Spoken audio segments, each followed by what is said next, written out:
కొన్ని ఊర్లల్లా మనుషుల కంటే ఎక్కువ కోతులే కనబడుతున్నాయి కదా. ఇగో మైబాద్ జిల్లా గూడూరు ఊళ్ళ కోతుల జాతర మొదలైందట. అగో చూసిండ్రు కదా, రాజ్యం మీద దండెత్తిన సైనికుల లెక్క గుంపుల కమాన ఎట్లొచ్చినాయో. ఇక ఇండ్లకు పోయి బువ్వ గంజులు కూర గంజులు ఎత్తుకపోతున్నాయట. ఏమనంటే మీద వాడి కరుతున్నాయట. చిన్న పిల్లగాళ్ళకేంచి ముసలుల దాకా చాలా మందినే గరిచినాయట. ఇక ఇండ్లకేంచి బయటికి రావాలంటేనే పానాలు అరచేతులు పెట్టుకుని తిరుగుతున్నారట పబ్లిక్.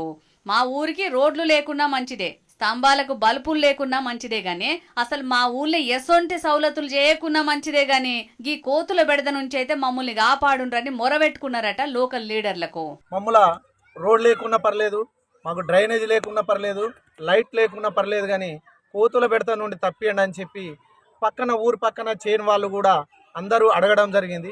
దాంతోనే నాకు కూడా అనిపించింది. నేను ఒక 6 months వరకు చూసి అసలు ఏంటిది ఏమిటి కోతులు పట్టే వాళ్ళు ఎక్కడ దొరుకుతారని